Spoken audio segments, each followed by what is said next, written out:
So let's move to the next one now. Now today we'll be talking about destiny. So let's talk about destiny, and the same framework we'll use, Chit. C is the concept. But before I go into the concept, broadly speaking, any person's life story could be analyzed in terms of 4 broad factors.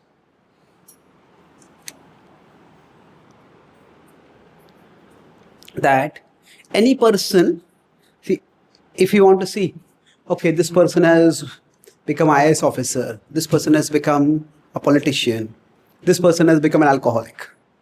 So we may say different people have gone different directions. So basically the idea is, karma is the idea that choices have consequences.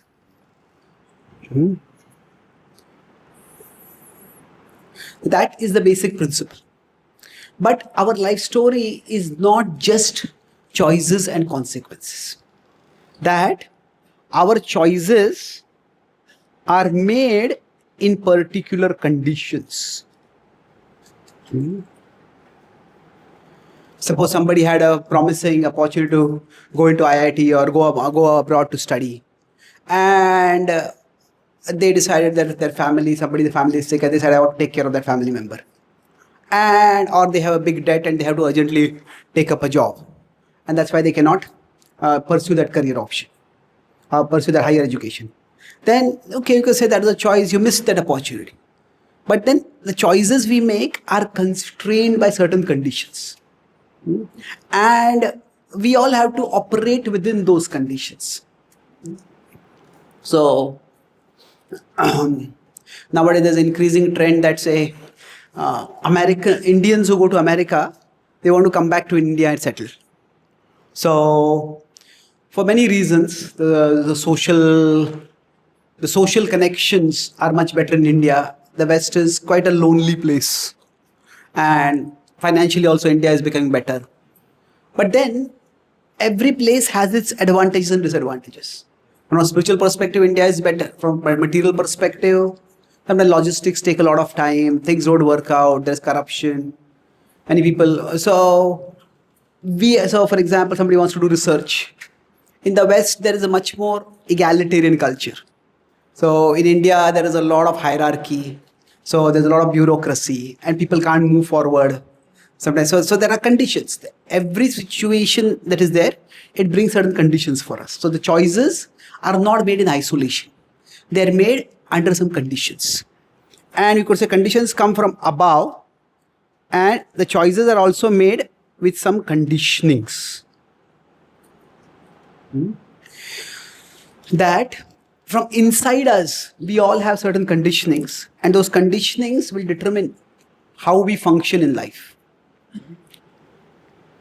Sometimes because of those conditionings, we may not be able to do some things.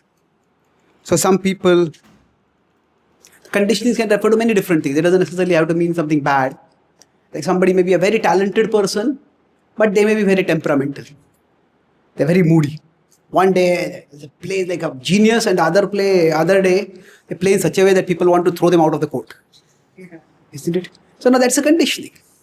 Now some people are more introvert, some people are more extrovert. That is also a conditioning. I'm not using the word conditioning in a negative sense.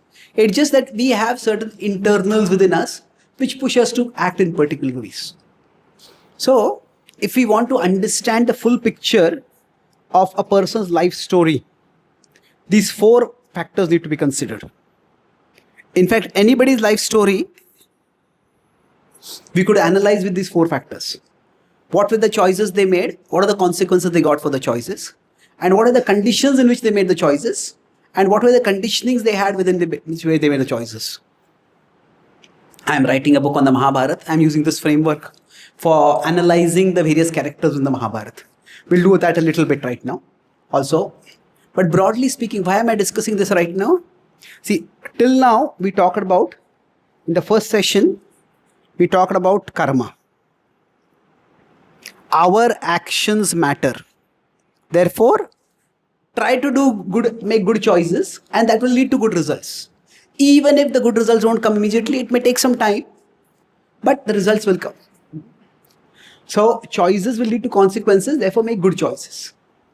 However, we don't make choices in isolation. So the choices are made under certain conditions and certain conditionings, and those are determined by Daiva. So Daiva or destiny determines the conditions that we face in our external world, and it also determines the conditionings that we carry in our inner world. So now in today's session, I'll be focusing primarily on the externals, the conditions. Tomorrow morning, I'll talk about free will. I mentioned, of course, something about free will and choices we'll be talking about today also, but the focus on how much Daiva affects our conditionings. That we will discuss tomorrow morning. Today, how Daiva puts us under certain conditions, destiny puts, and then under those conditions, we have to make some choices. So, somebody might be a very talented player. Say, suppose somebody is a very talented cricket player in America. Then in America, not much cricket is played. When I started going to America in 2014, 2015, was the first time I went.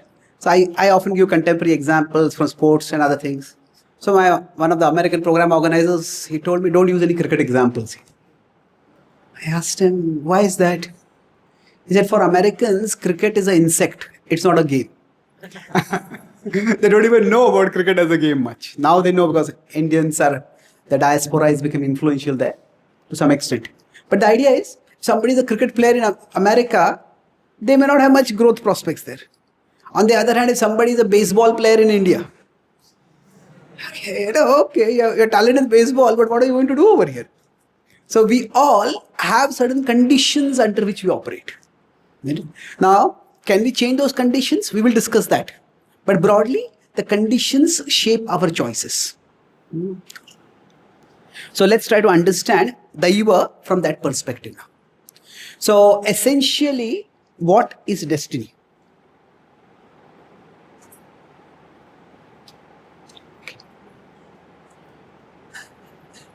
Let's start with, like we did for karma. Would any of you like to say what do you think is destiny? I've already given some idea, but when we use the word destiny, what does it mean?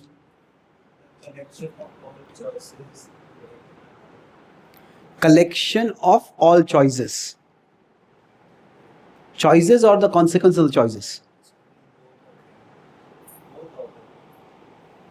Okay. Collection of, let's put it past. Collection of past actions. Okay, that's true. Anything else? Yes? Things are currently not in our head. Okay. So we could broadly say the uncontrollable. So uncontrollable things for us.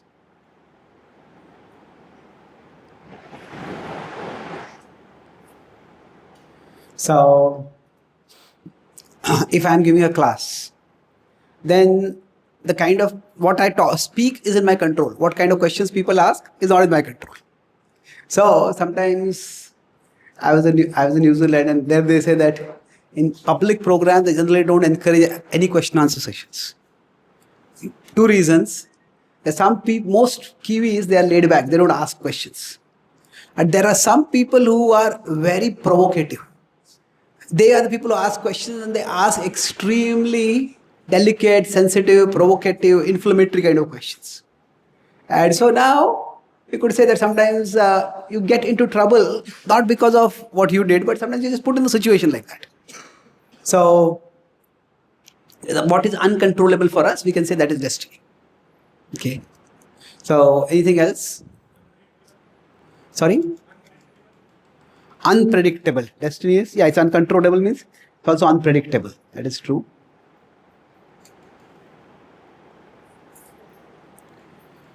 Yes, please. Something already fixed. Okay, yeah. Destiny is fixed. So it's a little uncomfortable to idea that something is already fixed for us. But we'll look at it. What is fixed and what is not fixed. Yeah. Baggage of karmic reaction. Baggage of karmic reactions.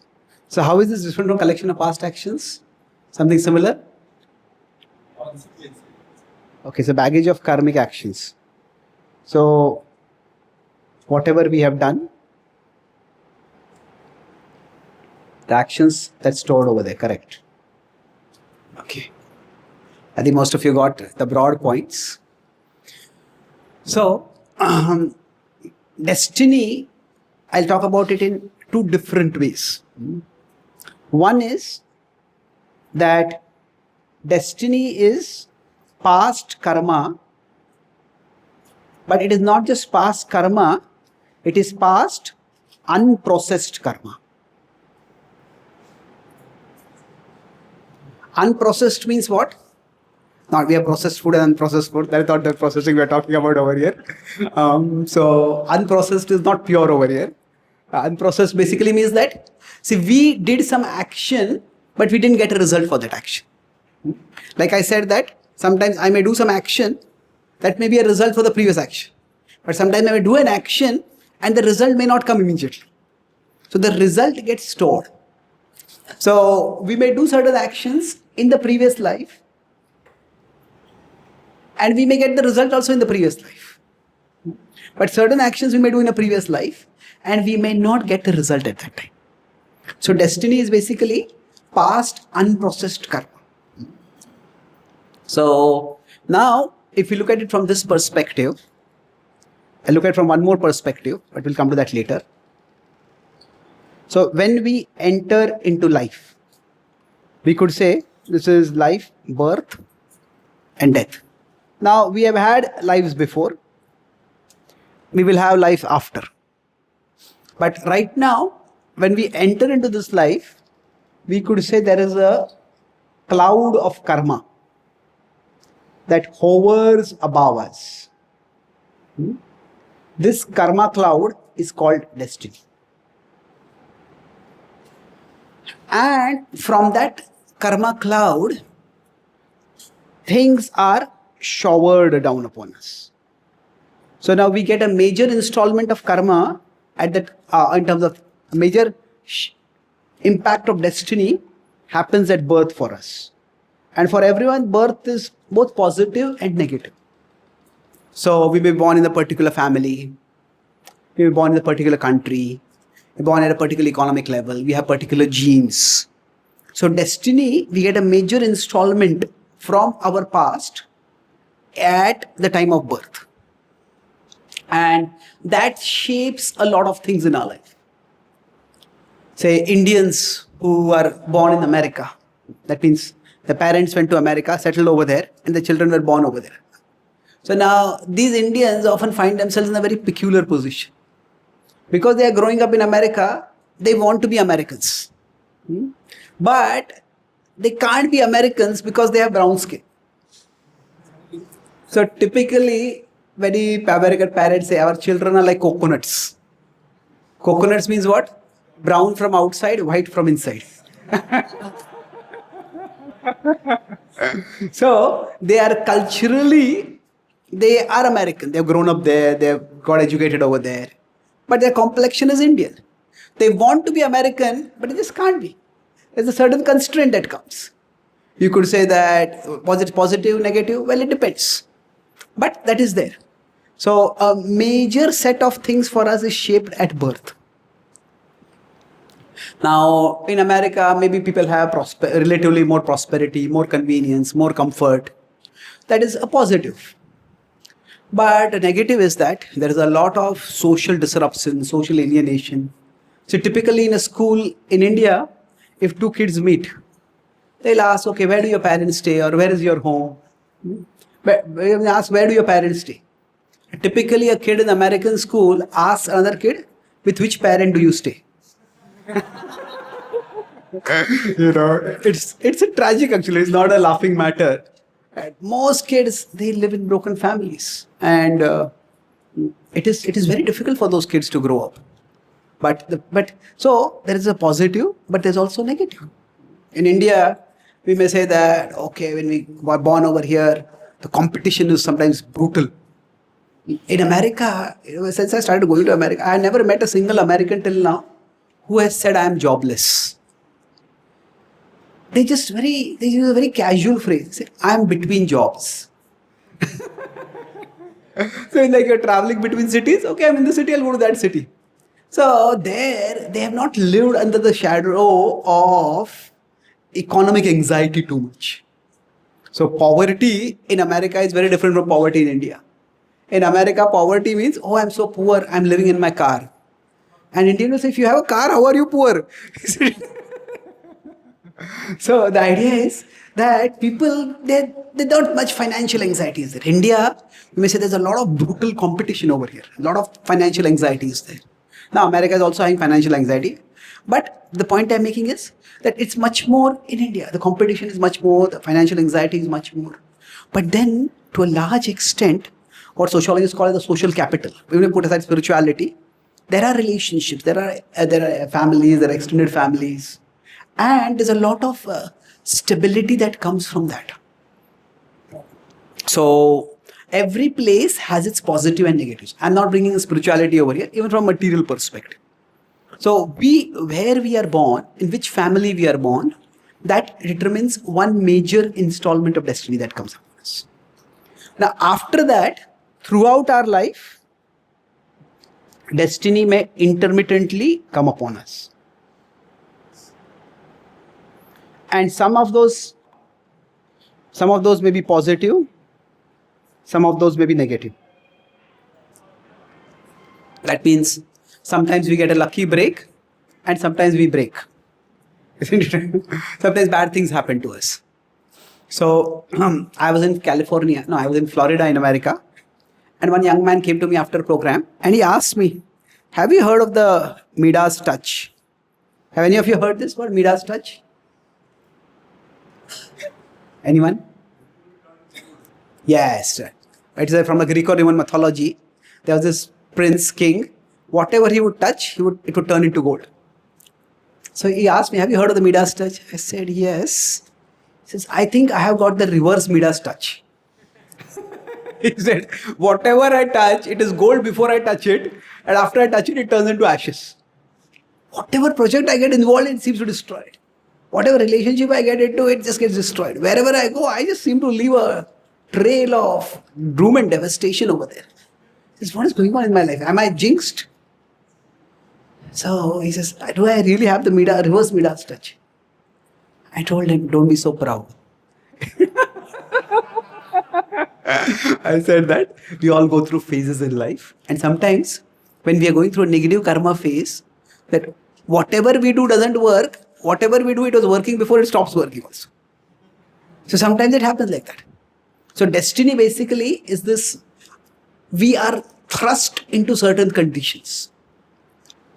Now I talk about one aspect of destiny is, we talk about uncontrollables. The uncontrollables means what? That sometimes certain situations come upon us and those situations may be highly negative or highly positive. And there is very little that we can do about them. It just happens. We might be going in a plane and the plane is hijacked. Now, could anyone have predicted that? It's not in our control. So there are things which are just beyond our control and they happen to us. And then we are put in certain situations that affect us substantially. Those situations constrain means limit our choices. So if somebody is born in India, one way that they are born to an Indian family, they will have brown skin. That is something which they can't change. They're constrained in a particular way. So we all are put in certain conditions by destiny. So that's one way of understanding it. Now, having said this, then the big question comes as, is destiny fixed or changeable?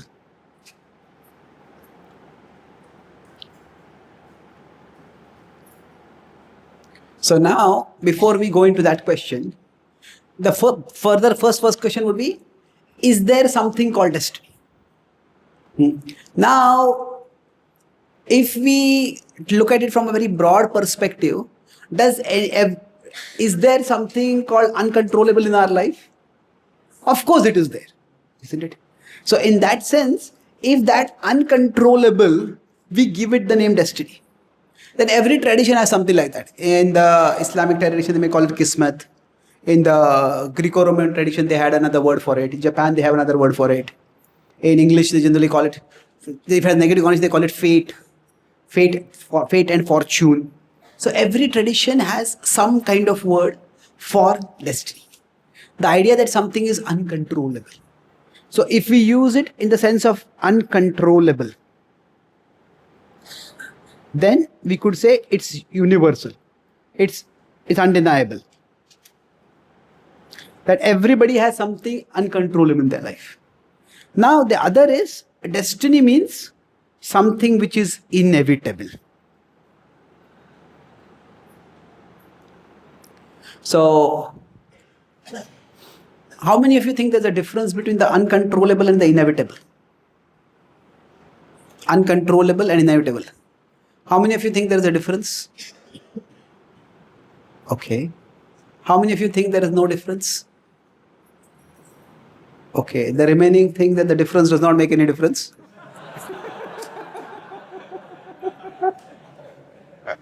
Okay. Now, the words can seem very similar. That's why I understand your hesitation. But uncontrollable and inevitable.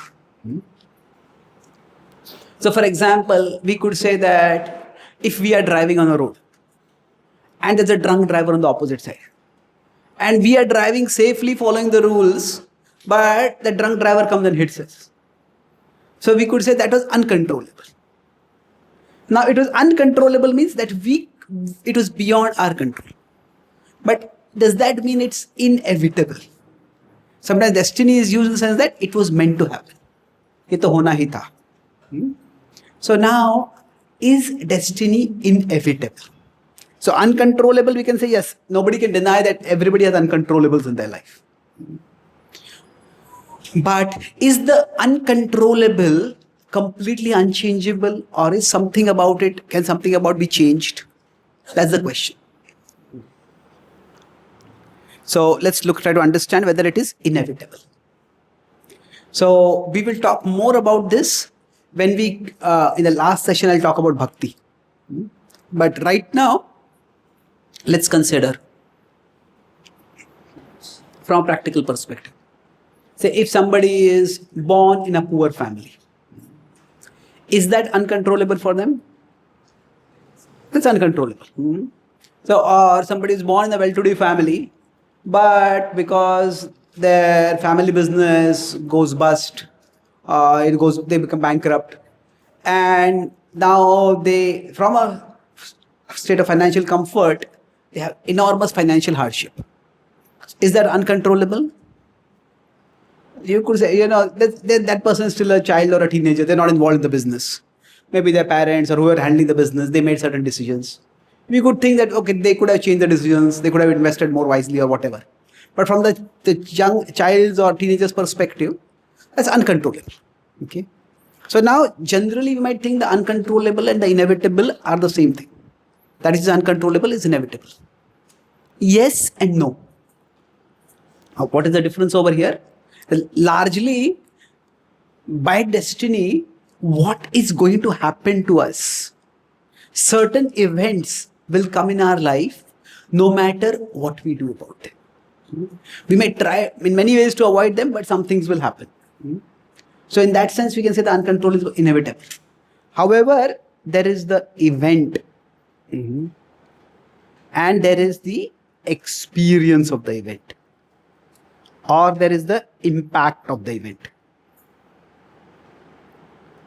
What happens to us and how we experience it. And these two are not equal. What happens to us and how we experience it. Let's explain from some simple perspectives now. Suppose that in somebody's destiny, it is there that they are going to be betrayed. Betrayed means maybe they go into a business partnership with someone and their business partner cheats them. Or they get into a romantic relationship and their partner cheats on them, whatever. So they are going to be betrayed. Now this can be devastating. It can be extremely painful. In the Ramayana, when Lakshman is chastising Sugriv, he says ingratitude is the worst of sins. Now, we say there are so many greater sins than ingratitude, isn't it? There is murder, there is rape, there is child abuse, so many things we can think of as worse than ingratitude. But the context he's talking about is that when we do something for someone and that person just completely neglects us, then that can make us lose faith not just in that person, it can make us lose faith in humanity itself. And that is a very dark place to be in. If we start thinking everybody is a bad person, nobody is trustworthy, and we'll become very lonely. So in that sense, one act of betrayal by one person can scar the other person for life. So it can be devastating. Now, we could say by destiny, some person was supposed to be betrayed. Now, that person, let's put it this way, let's consider that this is their life journey. It's considered two play. And for in their life, betrayal is going to come upon them. Now both of them are going to be hurt by betrayal. Now say one person is a good person, the other person is not so good person. That means, say the first person good in the sense that let's take in the relationship itself. That person is kind, that person is helpful, person is so service oriented, is gentle, and the other person is cold, is manipulative, is exploitative, has a use and throw attitude towards people. Now both of them are going to be, say by destiny, they are going to suffer a betrayal. So now, for whom will the betrayal hurt more? Sorry? The good person, isn't it? That, I was such a good person. I was so kind and helpful and gentle, and still I was betrayed. And that person may think, what is the use of being good? Now, in the case of the bad person, will the bad person feel hurt? They'll also feel hurt. They'll not feel hurt that that person betrayed me. That person says, I should have betrayed him before he betrayed me. Isn't it? So, the idea would be that both of them will feel hurt. You can say the good person may feel hurt more. But you can look at it from another perspective. When that person is betrayed, if that person has been good, been kind, helpful, polite, then others will come to help at that time. Isn't it? On the other hand, if the person has been mean and cold and exploitative and manipulative, when that person is betrayed, nobody will come to help at that time. So, we could say that our present actions, now the betrayal is going to happen in one sense independent of the present actions. In that sense, the betrayal was inevitable. Let's go with that idea right now. But at the same time, because of our good behavior, the impact of the betrayal may be lesser. And okay, other people come to help us at that time. So in that sense, how much of destiny is fixed? That is difficult to say. In terms of the event, it is fixed. In terms of how we experience the event, how much pain we go through because of the event, subjectively as well as objectively. Subjectively means how much we feel shocked and shattered by that, and objectively means how much resources do we have to deal with that situation. That is variable. So now I already transited from the concept to insight, but Let's look at it a little bit more, no? Let's consider a 4-quadrant diagram where we have our present karma and we have our past karma as the two axes. X-axis, present karma can be positive or negative. Y-axis, the past karma can be positive or negative. And in that way, we can have 4 quadrants starting from the right bottom, going to the right top. We go clockwise. So we could have 4 situations. The present karma is positive, past karma is negative. Both karmas are negative. Present karma is negative, past karma is positive, and both are positive. So now, if you want to understand this in terms of mathematics, then what is going to happen is, if my present karma is positive and my past karma is positive, then what will happen is, I'll get whatever I do, the results will come out more than what I seek. So you could say in this zone, we will be super effective. This is where that I'd use the term earlier, the Midas touch. Whatever you do turns into gold. Like some people are startup geniuses. They buy a company and just turn it around and they make it a booming company and they sell it and they start another company. They do that with the same thing. So whatever they're doing, this seems to work. This is a phase where we are super effective. Now, if present karma is positive and past karma is negative, then what might happen is, our present karma is 50, past karma is minus 50. So what may happen is, we are doing a lot, but we don't seem to be getting any result.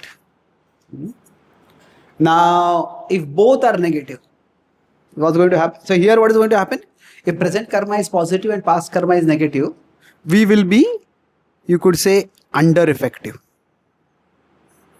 We are trying to do things, but things are not working out. Now, if the past karma is negative and present karma is negative, then what is going to happen? Nothing is going to work, isn't it? That is, we are in a bad situation and we are doing bad things. So we could say in this situation, a person is doomed. They are in a dark direction. Now, on the other hand, if the past karma is positive, the present karma is negative. Now, here, the person may become destructive. Why? Because the person will think that I can get away with doing bad things. There's no result coming upon me.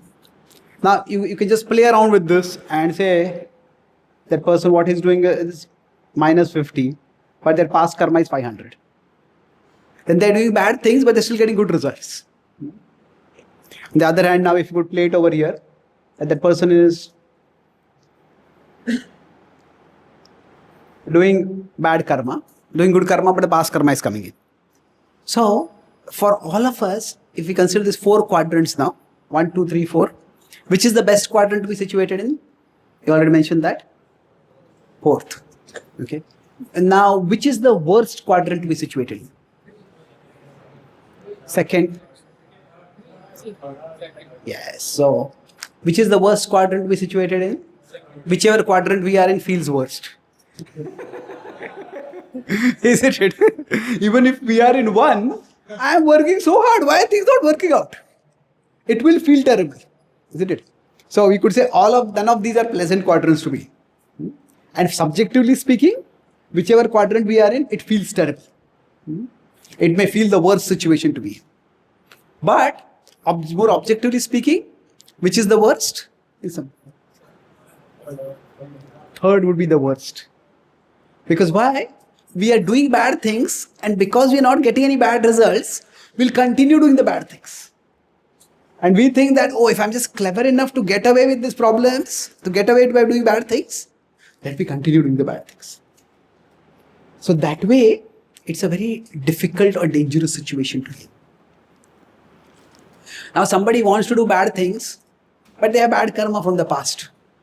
So not much they will be able to do. So they will not be able to do anything substantially. They'll just get themselves into more and more trouble. So let's try to take some examples. Now, when you say these 4 quadrants, it's not that a person is lifelong situated in one of these quadrants. We also keep changing. Our own present action, sometimes we may do good things, sometimes we may do bad things. Similarly, sometimes in terms of phases of karma, we may go through good phases, we may go through bad phases. So if we consider the lives of the Pandavas, when they were young, they lost their father. They lost their father, and the sages told them, they told Kunti, you're a single mother now. This forest is no place for you without your husband. Your children are still small. Better, there are many dangerous animals in the forest. Better you go back to the kingdom. The sages escorted her to the kingdom. Now, little did they know that in the kingdom, in the palaces, there were animals more dangerous than the forest animals. Isn't it? There was Duryodhan who was vicious, who was wicked, and there was Dhritarashtra who was weak. So we could say in this phase, when the Pandavas lost their father and were persecuted by their cousin, they were in which quadrant?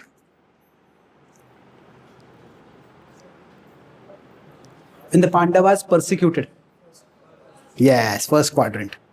So when you say the Pandavas are persecuted, they were in the first quadrant.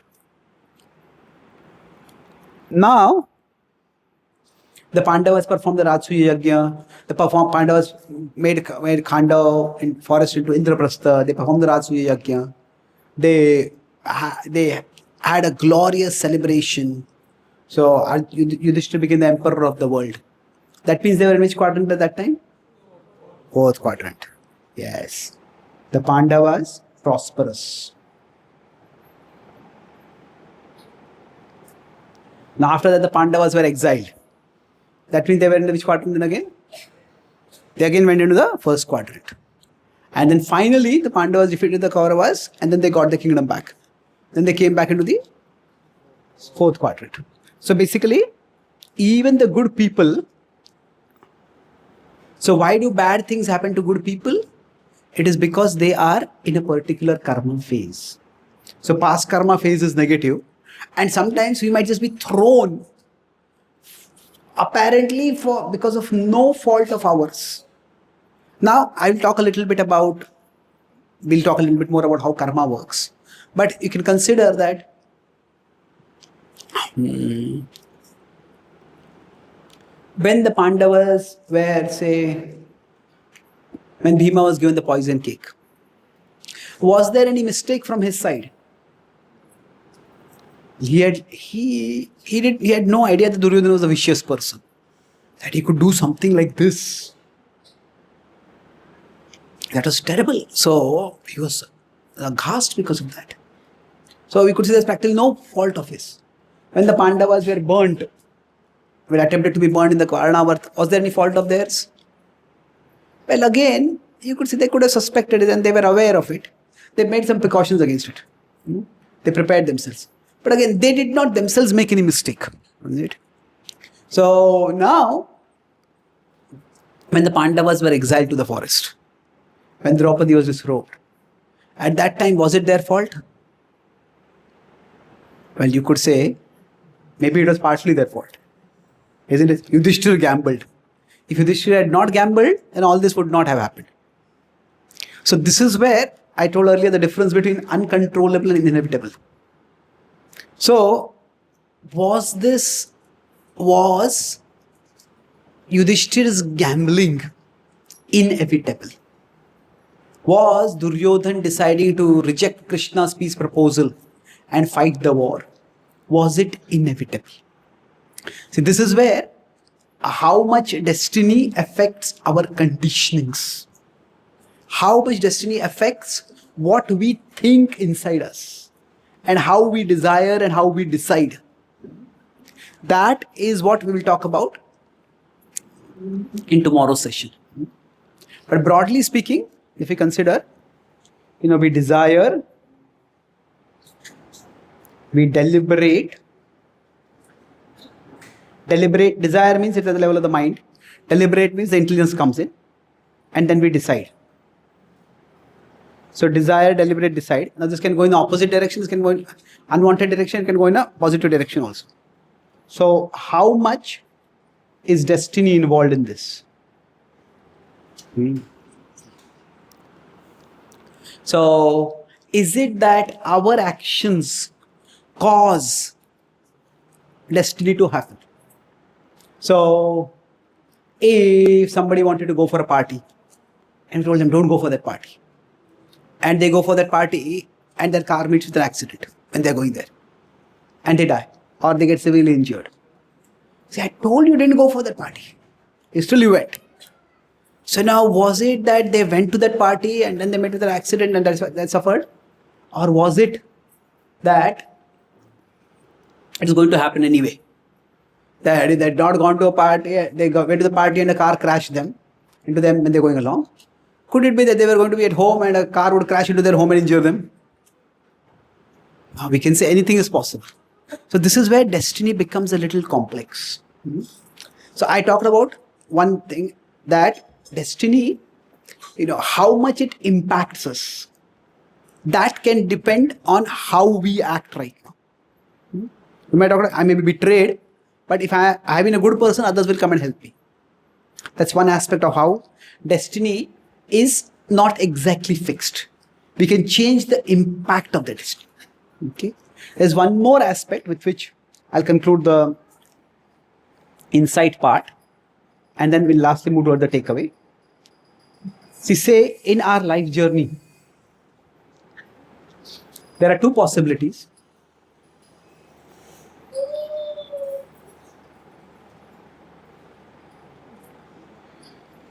Say there are 4 terrible things that are going to happen to us.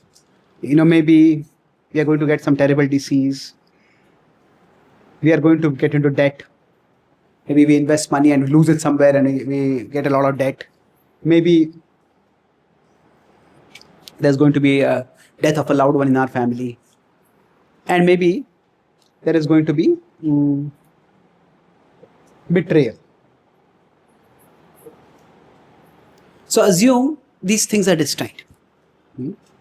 Each of these can be very, very difficult to deal with. But now, let's consider other scenario where a person is going through life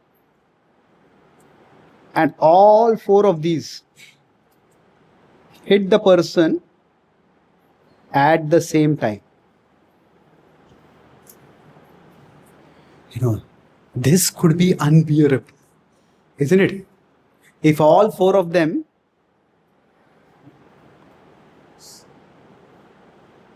the disease, death, betrayal, death, they lose a loved one, somebody else betrays them, they get some terrible disease, at the same time they lose their money. This could be unbearable, isn't it? So now, if by our actions we can cause this to be distributed rather than concentrated, that can make it more bearable for us. The problem is still going to come upon us, but it's all problems coming at the same time versus those problems coming over a period of time distributed. So our choices do matter. Like suppose somebody neglects their health. At the same time, they spend a lot of money. At the same time, they alienate people around them. At the same time, they neglect some person who is close to them. And then all 4 hit them. The person whom they neglect, they pass away. The person whom they alienated, the person betrays them. They have been fooling around with money and they suddenly kind of in debt. And they've been fooling around with dangerous forms of enjoyment and they get some terrible disease. Now, our present actions may determine when our past actions hit us. So, destiny in terms of the karma baggage that we have, that is fixed. But when that karma baggage hits us, that we can determine that by our actions. So, and you can see that it's not very difficult to understand. Say, suppose somebody has inherited a lot of debt, and there are 4 big debtors.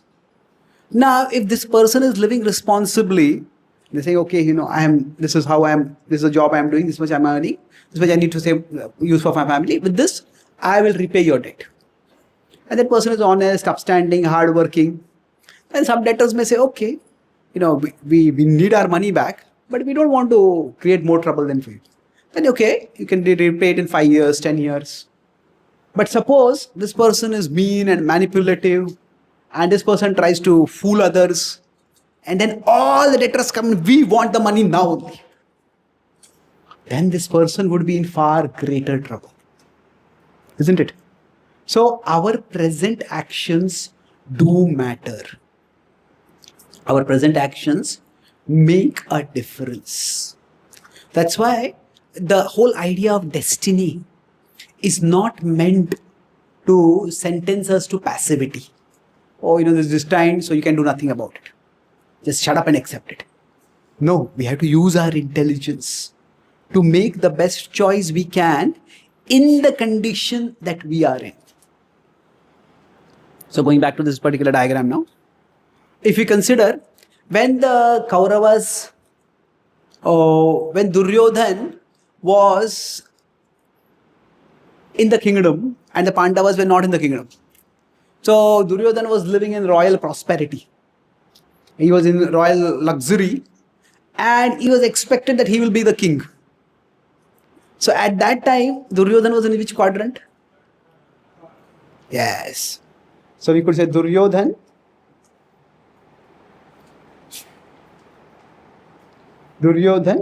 before the Pandavas. Before the Pandavas' arrival. Now, once the Pandavas came, Duryodhan started scheming against them. Trying to poison, trying to burn, trying to dishonor, trying to defraud. Now, ironically, what happened? Each of the things that Duryodhan did, initially they seemed to succeed, but eventually they backfired. The Pandavas emerged stronger. He poisoned Bhima, and Bhima came out having drunk nectar and become much stronger. He tried to burn the Pandavas had to live in exile, but then they married Draupadi, and allied with Drupada, they became stronger. So, his plans did not work. So, when Duryodhan was scheming against the Pandavas, he was in which quadrant? Because to some extent third and fourth. Duryodhan's, let's put it this way. Like Duryodhan's schemes. So while they were working, we could say he was in quadrant. He was in quadrant 3. And when they started backfiring, he went into quadrant 4. So the idea is that for us, whether we will be in the upper half of the quadrant or the bottom half, the upper half of the 4 quadrants or the lower half of the 4 quadrants, that is not in our control. Sometimes life, despite our good actions, we may be thrust into bad phases by our past karma. But what we can do is, we can choose whether we'll be in the right half or the left half. So, ideally, what we try to do is, we try to make sure that our present karma is positive, whether our past karma is negative or not, or positive. And we try to make sure that we don't do our present karma in a negative way. So if we act in this way, even if we are going through a dark present, we are creating the best foundation for a brighter future. It may not come out immediately, but the idea is, do your present karma well. And doing our present karma rightly is called as dharma.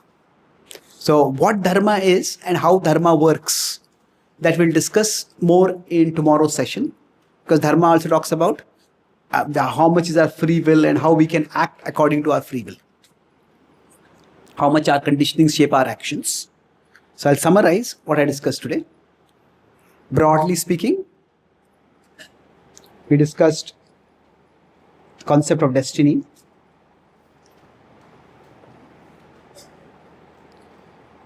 So in the concept we discussed, like, destiny is what? Destiny is our past unprocessed karma. That means the karma which we did and the results did not come for that. So our past unprocessed karma that exists like a cloud above us. And from that cloud, we get some installments. Imagine installment at birth, and in between birth, it could be negative and positive both. Sometimes some of the things come negative, some of them come positive. So now in that way, all of us have destiny. So if we consider destiny as unavoidable or rather uncontrollable, then that is something which nobody can deny. It is very much there. Everybody has uncontrollables in their life. Now destiny as inevitable is what is destined meant to happen. That is what we discussed. We have certain past karma, and that past karma is going to bring certain results in our life. So now, can we control them? Can we change them? With respect to insight, we discussed that two things. What we can change is the past karma that is going to come by destiny.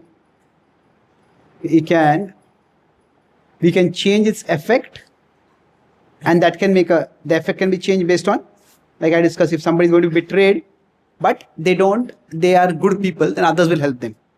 And we can change its timing. These are changeable for us. In that sense, we may be able to minimize the effect of destiny for us. We cannot change what is there in the karma bank, negative, positive, but we can change how it impacts us. And then the takeaway was related to the insight itself. We talked about these 4 quadrants. Our present karma being positive or negative, our past karma being positive or negative. So we discussed that how it's best to be situated in the right half and not in the left half. We cannot control whether we will be in the first upper side or the lower side. That is not in our control. But whether we are in whether our present karma is positive or not, that is something we can control, and that way we can create a brighter future even if there is a difficult situation for us. So we discussed how the Pandavas during their life, they were sometimes up and sometimes down here. And the Kauravas, they were also sometimes up and sometimes down. But the Kauravas did not make good actions. That's why eventually they were doomed. Thank you very much. Hare Krishna. So is it sufficiently confusing?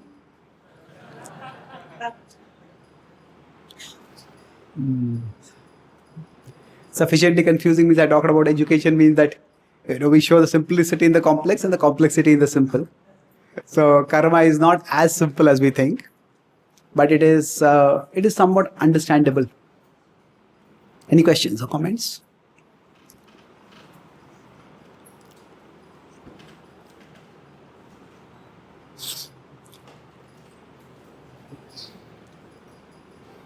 Okay, yeah.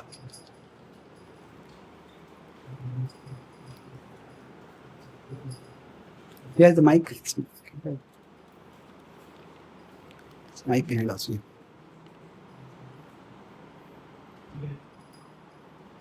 So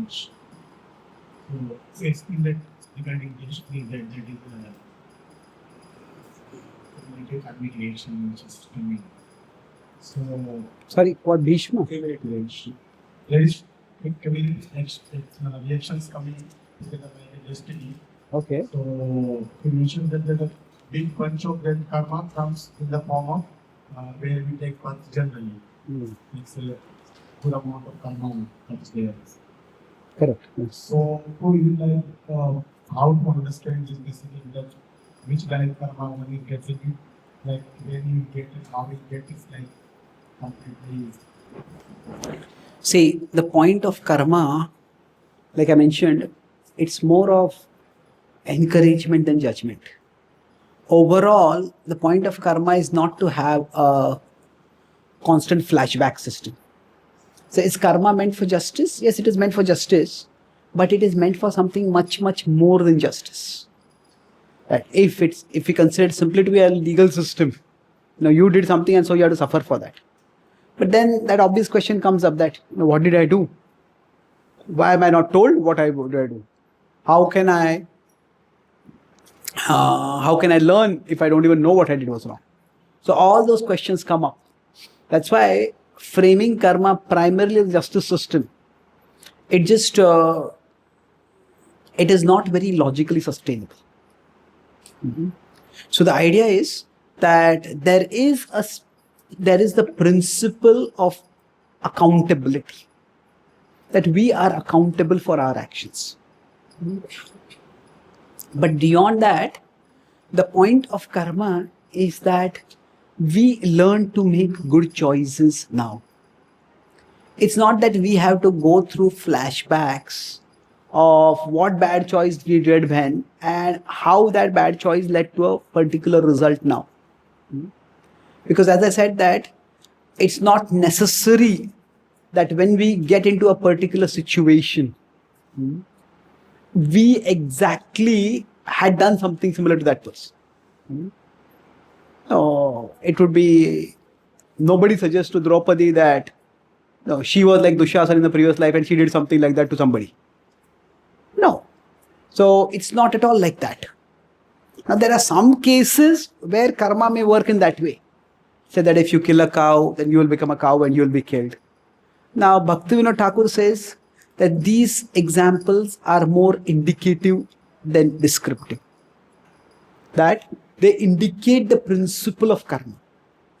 Does it mean that every single cow who is killed has to become a human being and every single human being is eaten cow flesh has to become a cow? Not necessarily. The point is accountability. How accountability comes, that can vary according to time, place, circumstances. That's why the whole focus of karma is forward looking, not backward looking. It's forward looking means, okay, this is the situation I'm facing in my life. How can I make the best of the situation? Backward looking is, what did I do? Because of this happened, and because of this, that happened, because of that happened. That's a very difficult direction to go in. And in general, it's an important question. I was trying to talk about this in the bhakti part, but I'll mention it now. See, whenever there is a disease, if there's disease and there is suffering, we want to know the cause of the disease and we want to know the cure of the disease. So now, if you consider among these 4 quadrants, the worst would be you neither know the cause nor know the cure. Know or don't. Now, know the cure or don't know the cure. Now, best is that we know the cause and we know the cure. But in many diseases, in modern medicine, they are called as idiopathic diseases. Idiopathic means basically, they tell the doctors you are idiots. No, they have nothing to do with idiopathic, idiot. Basically, you just don't know the cause. For example, for many cancers, what exactly is the cause? People say, you're exposed to this pollution and that thing and that. So many other people exposed to that also. So now, in this situation, where we don't know the cause, but we know the cure. Okay, now that this has happened, to do this surgery, do this chemotherapy, or take this medicine or whatever. And cancer is becoming curable increasingly. Not all forms of cancer, but many cancers are curable. So the broad Vedic understanding is that in terms of the specifics, the cause of suffering, in the specific causes, suffering is idiopathic. That in the idiopathic means that we can't know for sure exactly what is the cause. So in the Bhagavatam first canto, when Parikshit and Dharma, who comes in the form of bull, they have a discussion. At that time, Parikshit asked Dharma, what is the cause of your suffering? And he says, Vakya Bheda Vimohita. Says different philosophers have different ideas about the cause of suffering, and ultimately it's impossible to know. So that's why the whole focus of karma is the understanding karma. The point of understanding karma is the focus of karma philosophy. It is forward looking. It is not backward. Now, when you say it is not backward, doesn't mean the backward is not important.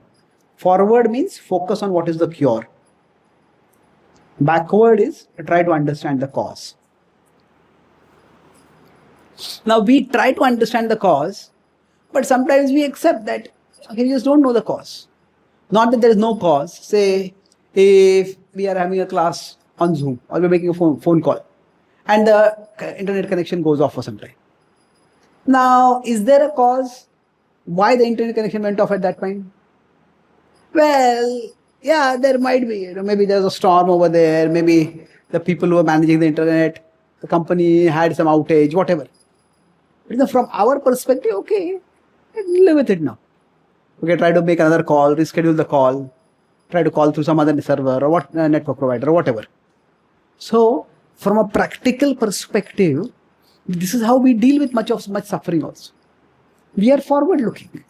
Okay, this is there now, how can I deal with it?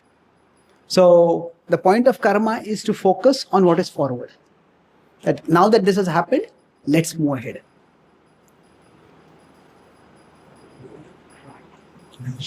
Connected this only. Only the justice system is not just about giving punishment. It's about basically reporting them or forward looking.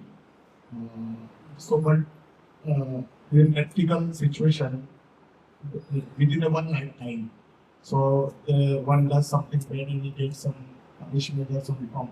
But then it becomes really easy for him to look back, okay, this is what I've done and now I can make good choices. But when it's about past life or something, so it becomes a little difficult to relate with that. So yeah, that is true. But if you look in scripture also, that there's no description of what the Pandavas did previously, what Parikshit had done because of which he got cursed. Now we can say Parikshit is making a mistake. That was like, you could say, it was like a mistake worth -5. And being cursed to die in 7 days is like -5 million. So it's such a tiny mistake and such a huge punishment for that. But it doesn't go in that direction. So, generally speaking, the idea is once a life is over, the particularities of those choices are done and there we are over with that. The next life is for us to make a fresh start. Now, when we make a fresh start, we will make that within the constraints of certain circumstances. And whatever circumstances we are put in, we try to make the best choices within those circumstances. That is the idea of dharma. And dharma is a technical concept. It's not just simply religion or duty. Maybe today in the evening, before we start question and answer, I'll talk about dharma. But yes, so it is not that we have to agonize over, okay, what exactly I did wrong in the past and how I can learn from it. But now, this is where I am. Let me move ahead from here. In psychotherapy also, there is Sigmund Freud was the pioneer of this idea that we all have traumas from our childhood. And because he had this idea, we have repressed sexual desires as well as traumas. And as long as those are there, we cannot really move ahead in life. So we have to deal with those. Now, yes, there's some truth to that, but there are other therapists also who say that, whatever is in the past, how much will you keep going in the past? Back. When Prabhupada was asked about it, that we have had shocks in the past, and Prabhupada said, and you will have shocks in the future. Isn't it? Life is shocking in one sense. Life is filled with shocks. So now, sometimes some past choices, they impact us very severely in this life. So we may have to not in this life, some past choices impact us very badly now. Then we may go backward to try to figure out what exactly happened. But in general, this is the situation. When you talk about justice, see, there is justice and there is just is. That life sometimes just is. And we can never have absolute justice in life. What would you mean absolute justice? Say, for example, there are two players and say there are two fast bowlers. And one fast bowler is 6.5 feet tall, the other is say 5 feet tall. Now, that 6.5 feet will give a huge advantage to that bowler. Now, you can say this is unfair. I want to have justice. What are you going to do? Cut off the legs of the other person? No, that just is. So, we have to some extent accept that life, in many things in life, it just is that way. And we work within the constraints of the situation to make the best choices.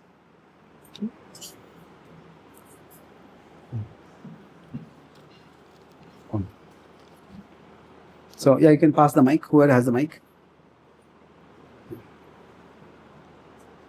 So, can you please explain this concept of destiny and karma subject with your own life example from the childhood-like incident to become a wonderful preacher?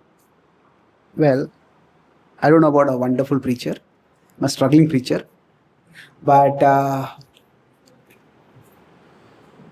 okay, I'll put it in a different way. I was going to talk about destiny, about this in tomorrow's session. But let me talk about from a practical perspective about what is changeable, what is not changeable. I have a maternal uncle in America, and he was one of the first people who went to America. He went to the late 1970s itself. So when I got this polio, and he came to know about it, he was so angry. He called my father, and he said, sue the clinic over there. Now my father is one of the most peaceful persons I know in life. His favorite verse from the Bhagavad Gita is Sthita Pragya. Like a very stoic. So he said the Indian legal system is such that if we try to sue, the problem will become old before the court case comes for hearing also. Now he has already got the polio. Let us work on dealing with it the best way they can. My parents took a lot of therapies, tried a lot of treatments. But in one sense, they accepted that this cannot be changed. So now when I was in America, I met one devotee. He is also a disciple of Radhanath Maharaj, and he was telling me his story that when his wife was pregnant, this was in America, in Florida, so there was some kind of complication, so she was taken to the clinic, not a serious complication, not an emergency, but a minor complication. She was taken to the hospital, and then during the process of delivery and subsequently, there was some negligence because of which the baby's head was put to too much pressure and whatever. So the baby was born with cerebral palsy and a host of other problems. Quite painful. So then he wrote to his spiritual master and asked him, Maharaj, should I consider that this has what has happened to me is my past karma, and should I accept it, or should I sue the doctor? So Maharaj replied to him saying that, no, what has happened, you have to accept that. But more importantly, you have to accept the responsibility of taking care of your daughter. That is your dharma. And if you can get any assistance in doing that dharma, then you should seek that assistance. So he sued the hospital, and because it was a clear case of medical negligence, the hospital settled out of court. And he has got a fairly stable financial arrangement so that she will be taken care of, medically speaking, for as long as she lives. So now this doesn't undo the fact that she is severely physically and mentally damaged. But the fact is that when certain things happen to us, it's not that everything about it is inevitable. So we can mitigate certain things. So now, in one sense, say, like I talked about, our choices happen under some conditions. So now the Indian legal system is also changing now to some extent. Still there's a huge overload of cases and other things. But in particular conditions, we have the option to make some choices. In particular conditions, we may not have those options. So we make the best choice in the condition that we are in. So for me, when I got the polio, I would say that physically speaking, I had there's not much cure for polio. Although I have some mobility, I have. But intellectually, I tried to develop. I was always interested in the power of knowledge. I felt that education can open doors for others and for myself. So I used to help other students who were not so good at studies.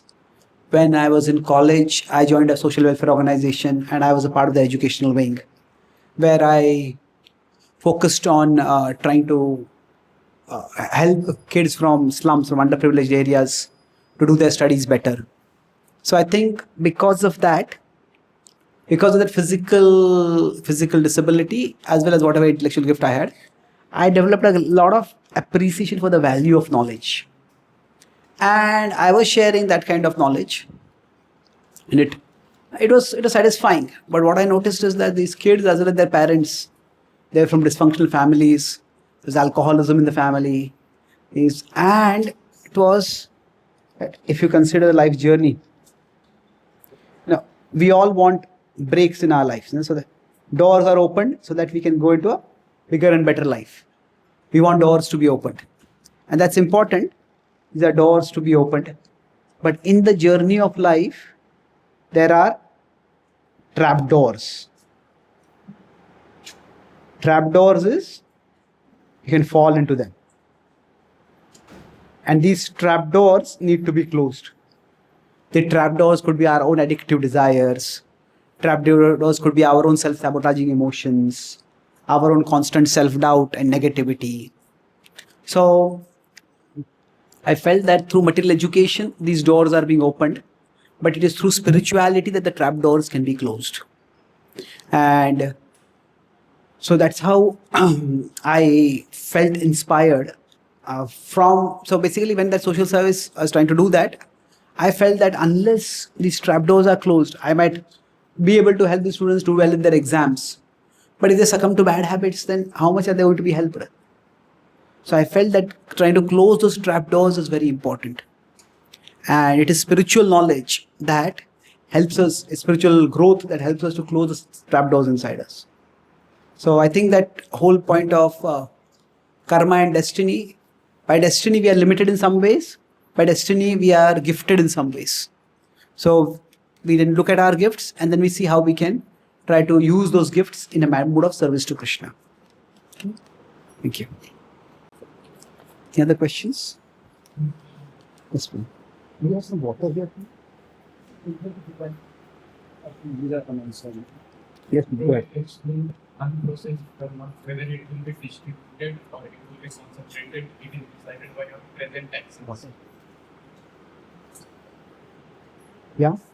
I couldn't understand that. So what I'm saying is that whether the unprocessed karma will come in a distributed way or a concentrated way. So what the point I was making is we don't know that, but our choices can make a difference. That if we are making good choices now,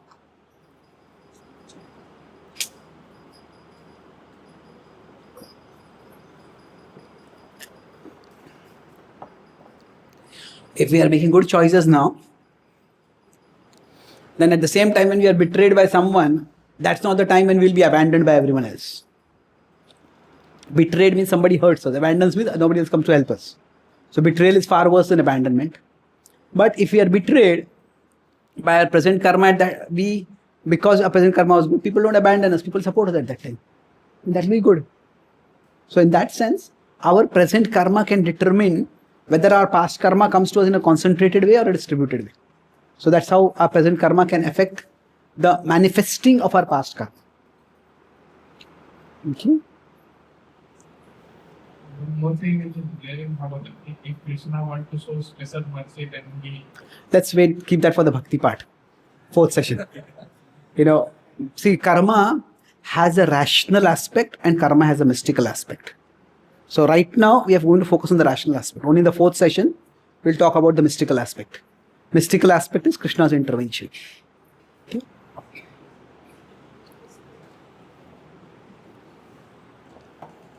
Yeah.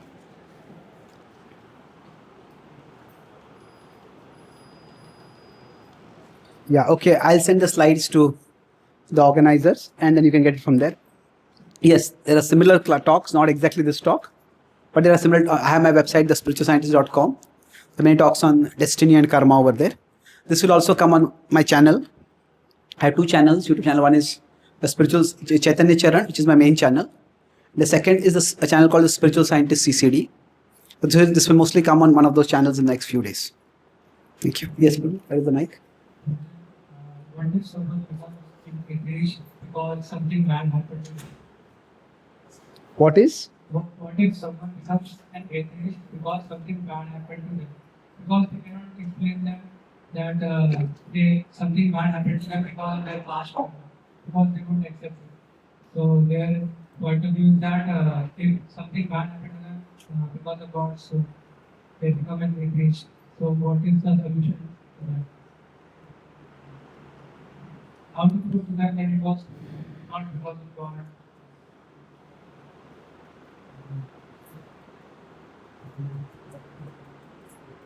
Okay, there are two ways of looking at this. So if something as bad has happened to someone, and then they, because of that, they blame God and they become atheistic. So how to help them in that situation? I was in America and in university. One boy came to me and he started a discussion after the class. He was saying, I am an atheist. And I said, okay. But then what turned you towards atheism? So he said, when I was around 5, both my parents were killed in a car accident. They were quite religious people. We used to go to church regularly. Why did God let this happen to me? From that time, I stopped believing in God. So I said that a God who does these things, because God is unfair. It's cruel. So then he was in a fairly good university. So I asked him, so what happened to you after your parents? I'm so sorry to hear this. What happened to you after your parents passed away? He said, I had no relatives who could take me in. So I went from foster home to foster home. And then he said, then I went to an orphanage. He said, then when I was around 13, a very good family adopted me. They're not religious people, they're good people. And they encouraged me, and that's how I got into this university now. So I told him that, okay, how old were you when? You said you're 13. He said, yes. So what is the probability of a 13-year-old child getting adopted? Generally, when parents want to adopt, they want to adopt generally a small child so that they can give good impressions to the child, train the child in good habits. They can also have the joy of raising the child. Once a person becomes a teen, nobody wants to adopt them. So he said, yeah, it's very rare. I was very lucky. So I said, wait a minute. Earlier, you said that God was unfair to you, that he took away your parents. So aren't you being unfair to God? He said, what do you mean? He said, when something bad happened to you, you lost your parents, you said, why did God do that? But when something good happened to you, you got placed in an excellent foster home, a family who adopted you from orphanages. And it was a very rare thing to happen. At that time, you are saying, it's good luck. So, either you attribute both to luck or you attribute both to God. Isn't it? Like when bad things happen, God is responsible. When good things happen, I am lucky. It doesn't work like that. So, my point is that this is not being facetious, but in general, when somebody is going through distress in their life, at that time, it's best not to first get into the cause. It's best to, like I said, just focus on the cure. Try to be of help to that person at that time. That if they feel that a person who is godly, a person who is clearly affiliated to God in some way, is so kind and helpful and gentle, that will increase their openness to God or their faith in God much, much more than any philosophical argument at that particular point.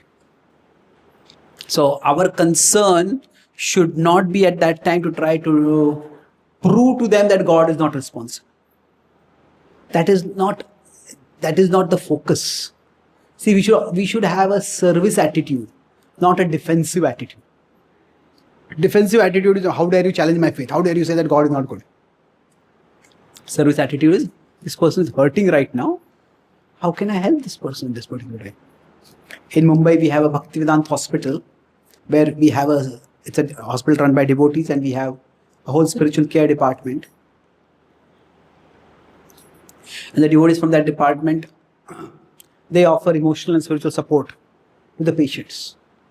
And just they being there to talk, to be kind, to be helpful, that makes lots of people become very favorable. That is a place where there are a lot of Muslims also staying in that area. But the Muslims are also very favorable to the hospital and to the devotees. So we don't need to make every issue into there is God and there is the explanation of God's actions or explanation of life, what is happening, and there is the experience. So for many people, it is the explanation that is with the experience that is more important.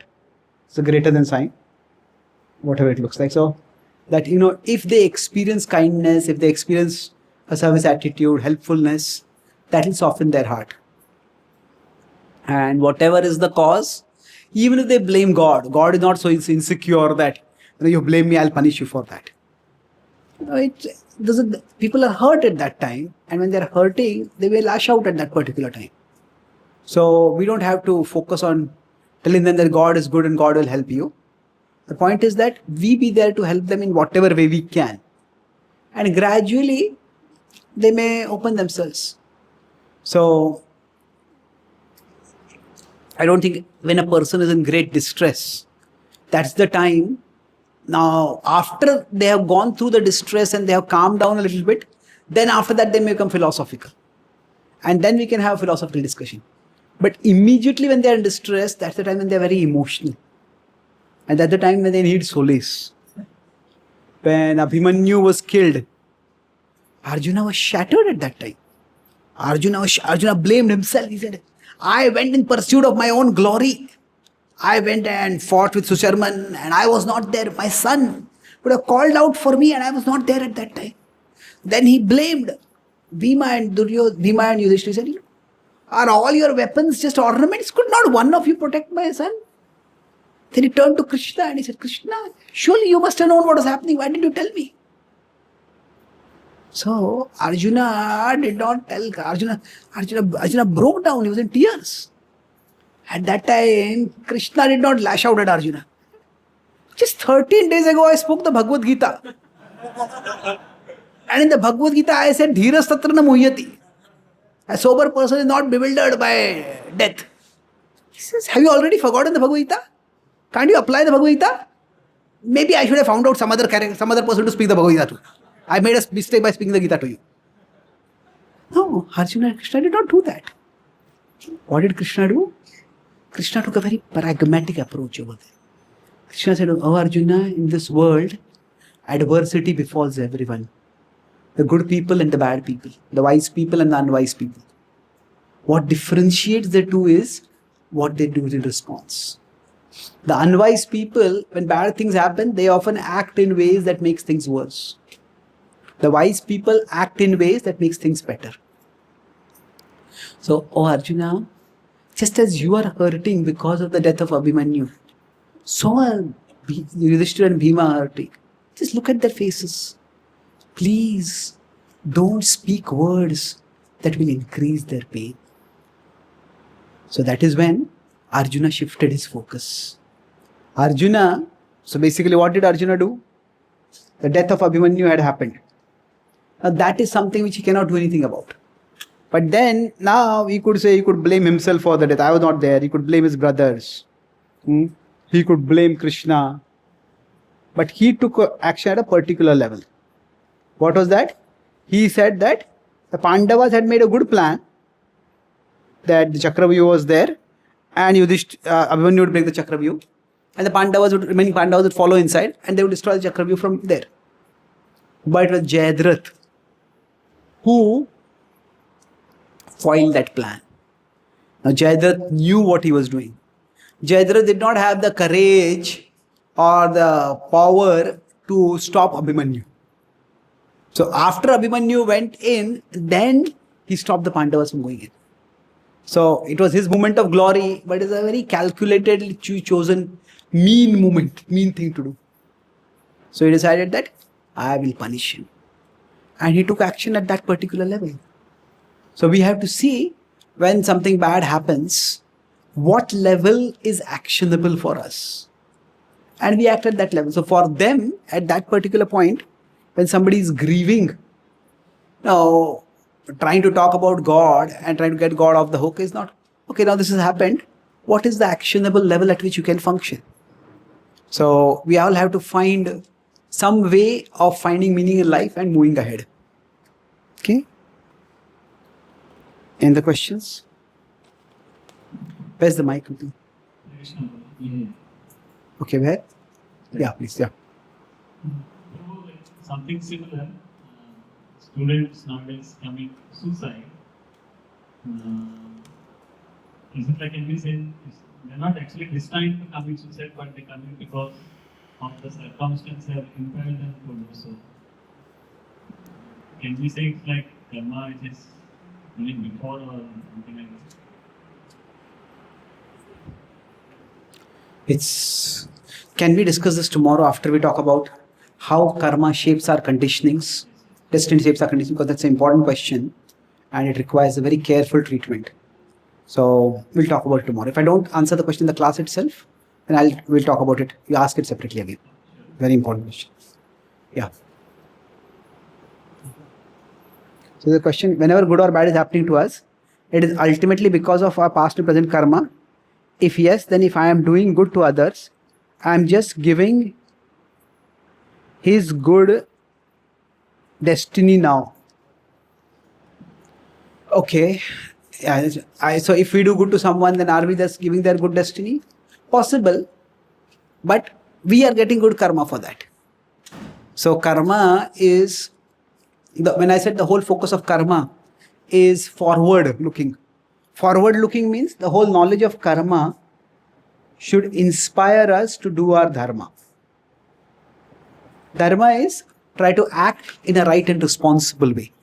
So, yes, if somebody is struggling in some area and we help them at that time, then it could be that it's their destiny that they are to be helped at that time.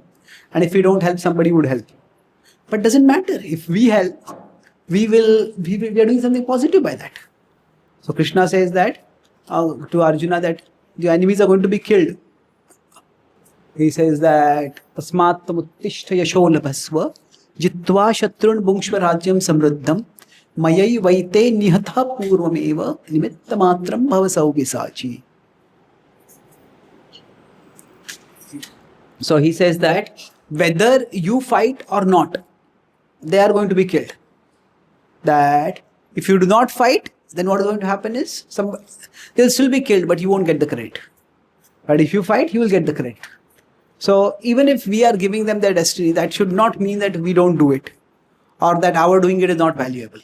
That we take the responsibility to do it shows a good choice on our part, and that is laudable. Okay, yes. Many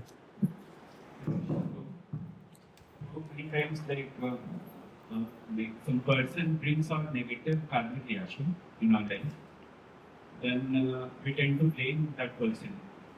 So, and we see that Krishna has made instrument. Then, like, if Krishna has made an instrument, then why he should suffer then?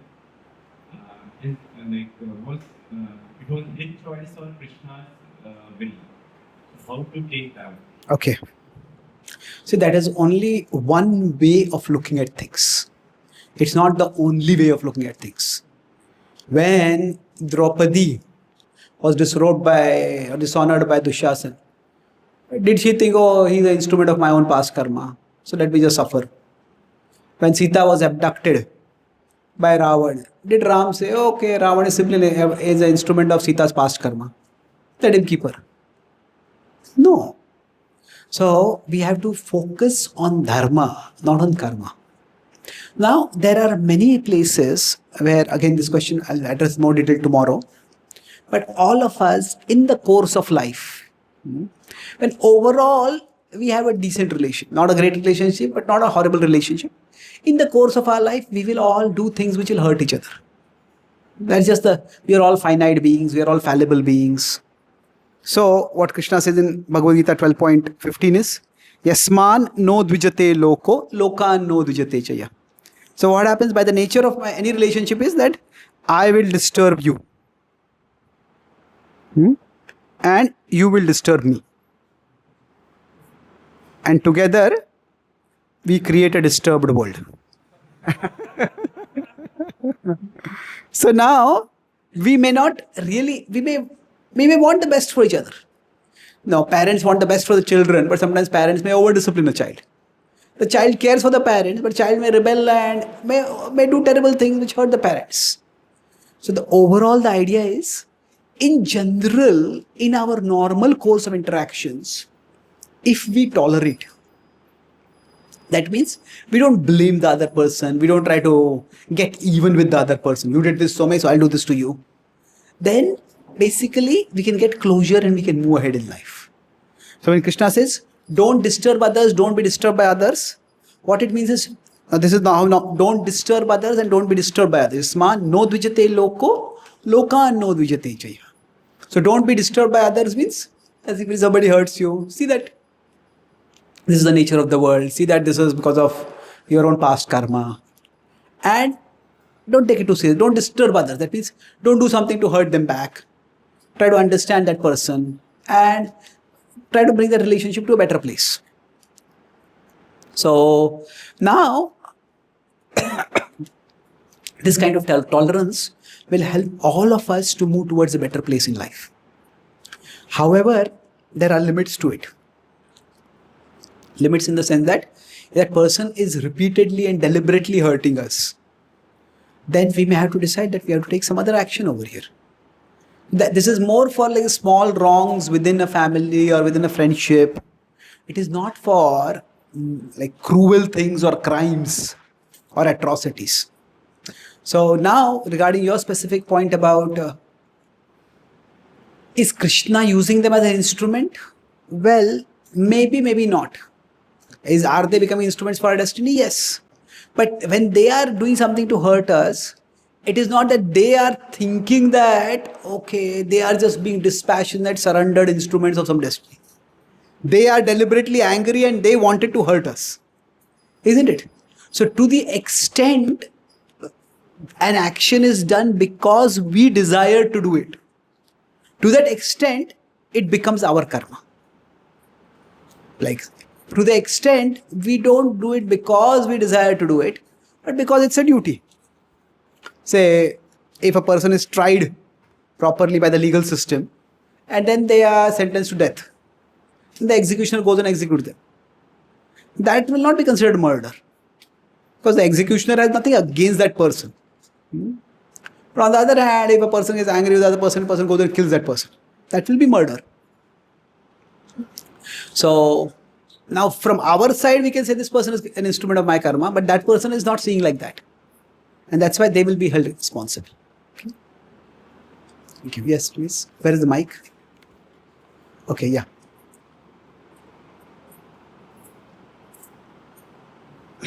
Hello, somebody. Yeah. So, how the manifestation of our past karma are related to our current actions? Whether past karma will be manifested, how the manifestation of the past karma and the current actions are related.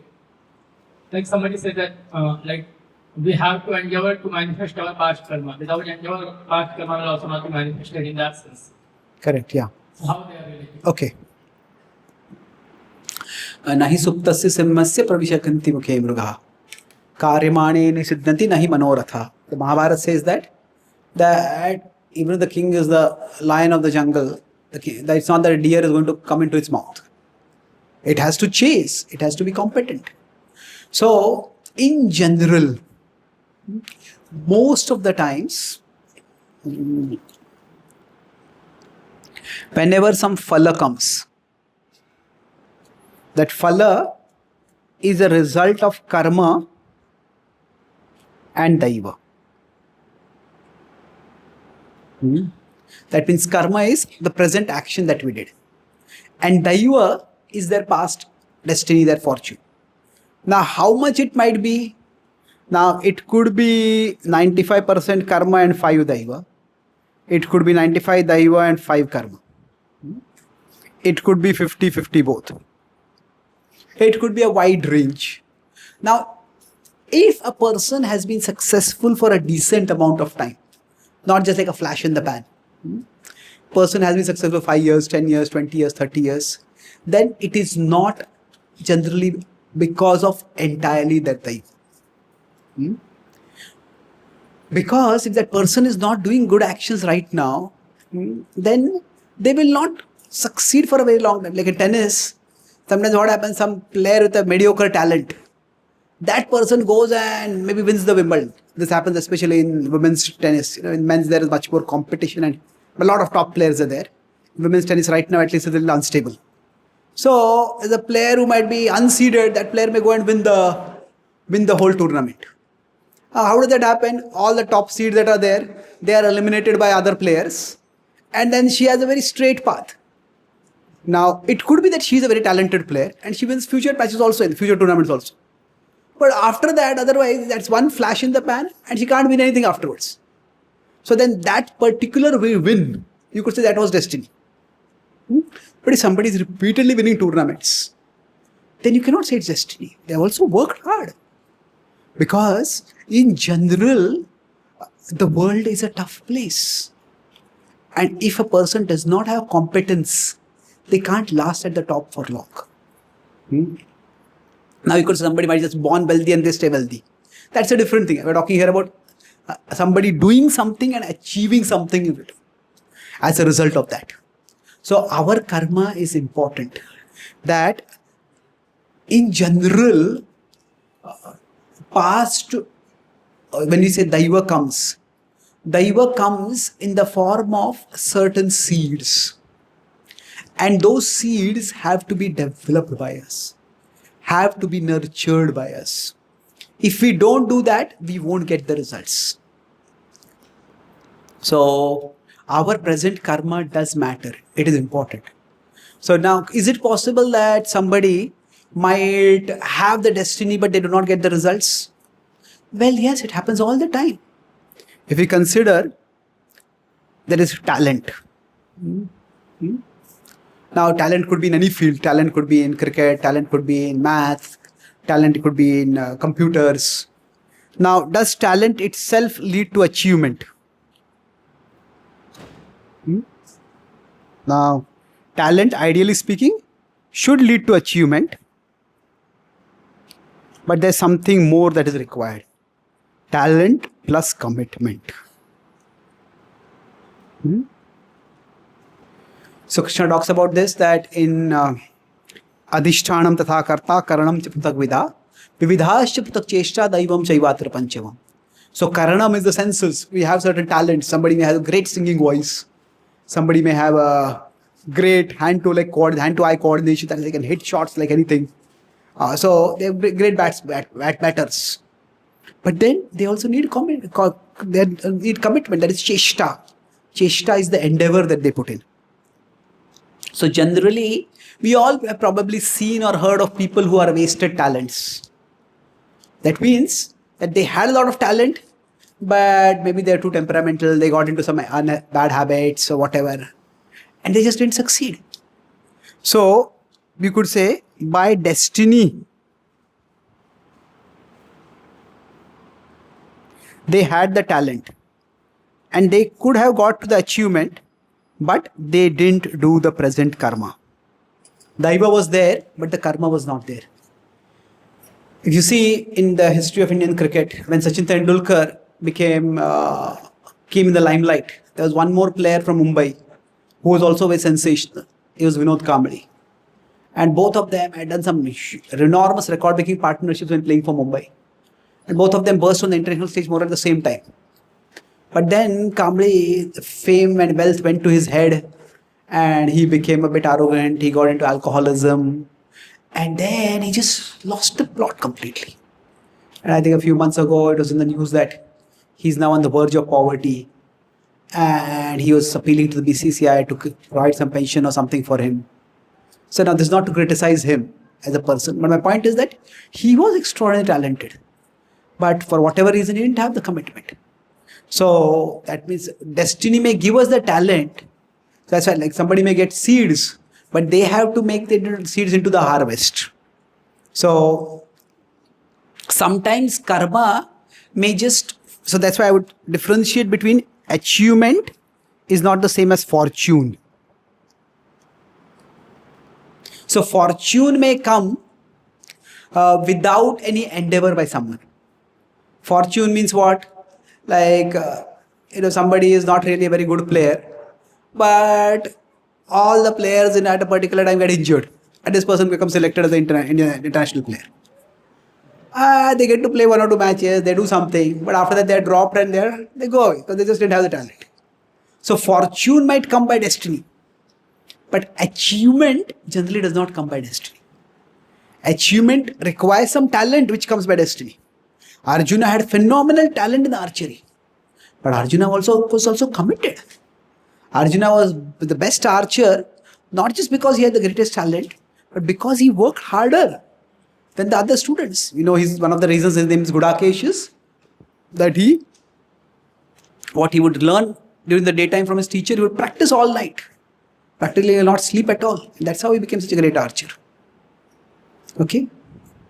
Yes, there's a mic over there. Yeah. Yeah. So sometimes we take decisions when we are under our parents, we are like in ignorance. So when that time we take any kind of decision, so is that because of our parents' karma or does it have anything to do with our own karma? And in future, wherever we are landing, the destination which we are there, so is it because of our parents' thing or it was supposed to be destined or something? I just want to understand. Can you repeat the first part? So let's say when we are growing up, we are under our parents. So whatever we learn from them. And because of them, let's say some habits have been built. Yeah, it's a good question. I got your question. Yeah. So now, how much is our future a result of parenting and how much is a result of our own karma? It's difficult to say. I was planning to discuss this again tomorrow. I'll just mention it briefly. See, when our choices, they are shaped by many factors. One of is our vritti, our inclination. That is, we all have certain tendencies from our past. Like some people are introverts, some people are extroverts, some people are artistic. That's past, yeah. That's past. We just get it, those tendencies from our past karma. So that is our past. It's also shaped by our upbringing. So, if we had parents who taught us responsibility and hard work and kindness and truthfulness, whatever, or we had parents who did not teach us those, the upbringing affects our choices. Beyond that, there is our association. Now, to some extent, association is something which we partly choose, we partly don't choose. But I would say with the first and second, we have much lesser choice. The third, we have much more choice. Now, the fourth is our deliberation. Deliberation is how we think and analyze. Sometimes, if only I had thought for a few minutes before I spoke that, this thing wouldn't have escalated so much. So, broadly, many factors contribute to particular actions. So, are Duryodhana's actions Duryodhana's responsibility or Dhritarashtra's responsibility? I would say it's a combined. Could Dhritarashtra have stopped him? Possibly. Could Duryodhana himself have taken good advice? Duryodhana had the association of Bhishma and Vidura, but he preferred the association of Shakuni. So, can the parents be held responsible for the children's actions? Well, up to a particular age. Suddenly, if a child commits a mistake, the parents are summoned. You should be taking care of your child. But as an adult, a 30-year-old person commits a crime, the parents won't be held responsible at that time. So, I would say the other way also applies, that our upbringing may shape our choices in our childhood, in our teenage, in our young adult age. But as we grow older, we are meant to become our own person. And each of these do push us in particular directions. But we have free will and we can choose to counter push. So in many ways, tomorrow when I'm going to discuss is that by the free will, I can choose. So I put it this way, that I can choose to make this 70% of my decision making basis. Or I can choose to blame my parents, I can make this 90%. No, my parents treated me like this and that's why I'll be like that. So there are many factors which will push us in different directions. But which factor we dwell on? So for example, when we study Shastra, then what happens is, by studying Shastra, by chanting Hare Krishna, we'll talk about Bhakti separately, but essentially that improves our association externally and also improves our deliberation internally. We think carefully, our intelligence increases, our tendencies, we will get purified. So we tend to make better choices. So it's for us, these are all prompts inside us, but which prompt we pay attention to, that's up to us. Thank you. Yes, please. Where's the mic? Hare Krishna. My question is about karma only. When we put our hand on fire, that burns immediately. So why the karma is always kept delayed? The karma is like sometimes like a government office that always delayed, postponed to the next world. When some things like why life is like keeps pending for next life, because life is the most honest to everyone. So it should be honest to everyone for at least karma that should deliver immediately whatever we do in this life. Why we have to suffer for like millions of life for the past life? Okay. See, I'll start by making one important point, that ultimately the problem of suffering in this world has no good explanation. Karma is not a satisfactory explanation. If you pointed out about, why don't we know the past actions? Where you're pointing out, why don't we get the results immediately? So karma is it a satisfactory explanation? I would say no. What I will say is that it is the least unsatisfactory explanation. That ultimately, each one of us has to go through life. Life is what it is. And we have to deal with life as it is. So the choice we have is that what worldview will help me to face life as I'm going to go through it. So is that worldview going to answer all the questions about the world that I have? And are all the answers going to be satisfactory? No worldview will do that. There are many questions that will be answered. So, but the nature of the world is that it is very complicated. Even when Bhishma is speaking with Yudhishthir in the final days, when they meet Bhishma in the arrow bed, at that time, Bhishma says that ultimately that even the Devatas, even the sages try to understand the Lord's plan and they can't. So, the point of understanding karma is not to try to explain that karma is a foolproof explanation for every single wrong that is there in the world. Now, as I said, the scriptures themselves do not take that approach. Gahana karmano gati says. This is difficult to understand. So, my point is very simple over here, that we are in a particular situation in life. And ultimately, there are not that many worldview options for us. See,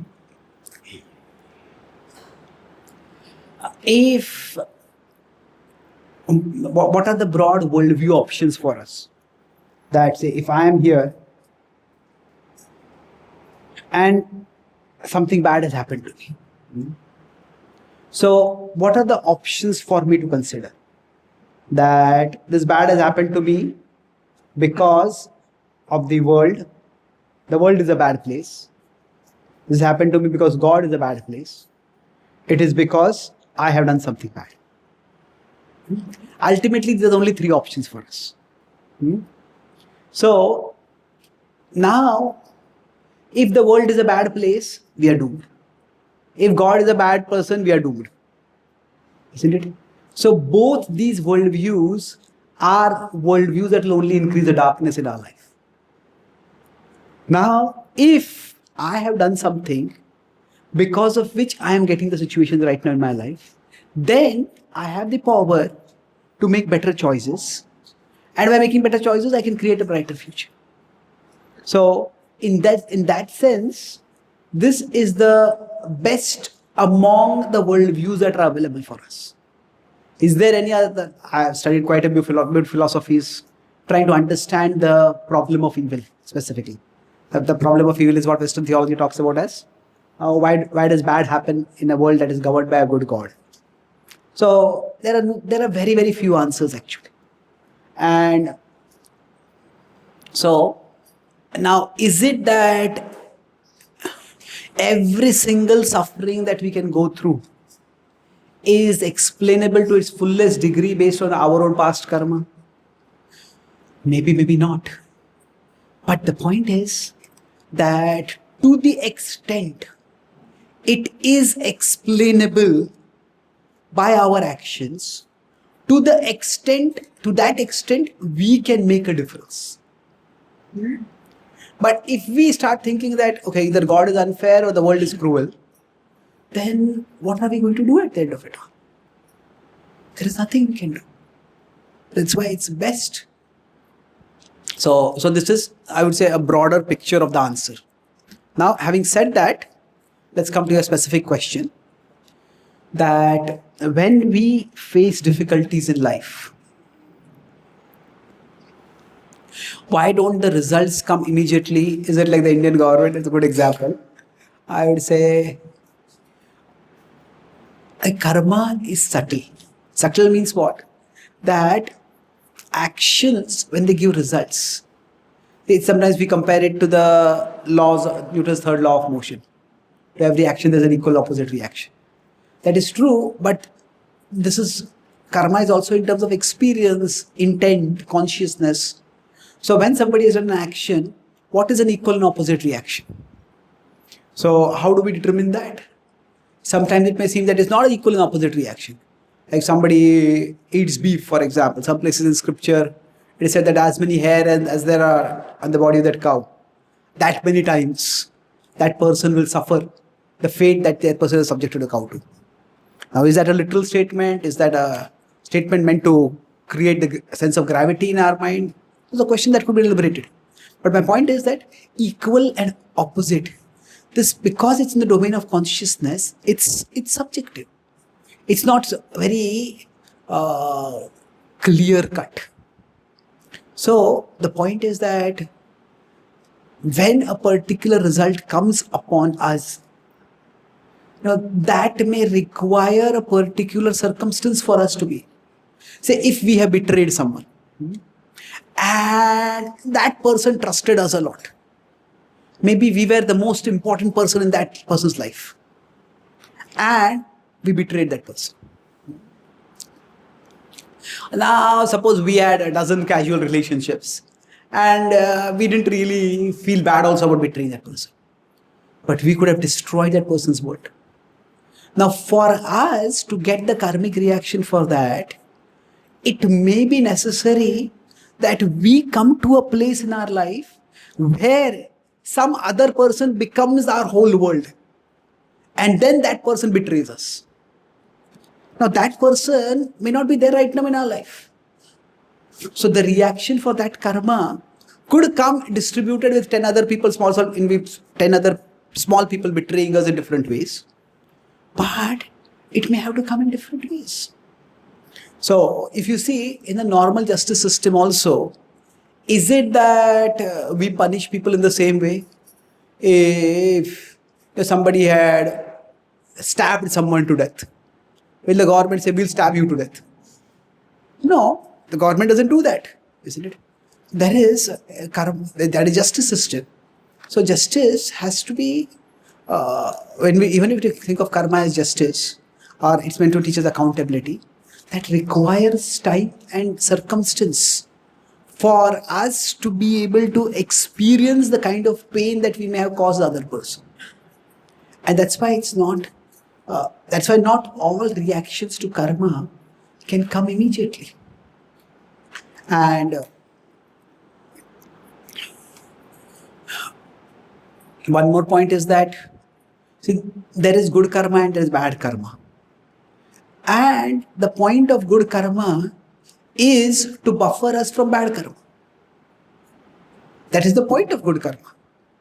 Just like if two kids do something criminal, maybe they do shoplifting. Now one kid, their parents are very influential, maybe the parent is a big officer in a company or the government. The other kid doesn't have such an influential parent. Maybe the first kid gets away with just a slap on the hand. The other kid has to do some 100 hours of community service. That's different. Now, is that a good difference? No. But the point is that will the parents not want to do that? The parents will want to do that. So, good karma does create a buffer so that the impact of bad karma doesn't hit us. And that's why, if we have good karma, we will be able to get away with certain things. And that's the whole point of the principle of karma, that if a person wants to make particular choices and that person wants to deny the reality that their choices have consequences, that sometimes we can't see and sometimes we don't want to see. So if we don't want to see, then the nature creates or Krishna ultimately nature creates arrangement so that we don't have to see. So if somebody doesn't want to accept the principle of karma, then they can create means by which they think I can get away from the consequences of my actions. And they will get away for some time. But then they will be hit harder by that. So it's like, suppose somebody jumps from a first-story building, slight injury. Somebody jumps from a 10-story building, there will be much bigger injury. Somebody jumps from a helicopter. Now, even their bones will be scattered all over. But in the range, when they are in the flight, they will think, oh, I am enjoying the wind, I am enjoying the scenery. If they don't look down, they'll enjoy the scenery. So the higher they go, the longer it will come for them to come to the ground. So by our past karma, past good karma, we will be shielded from our past bad karma. And that's why those results may not come. So two reasons.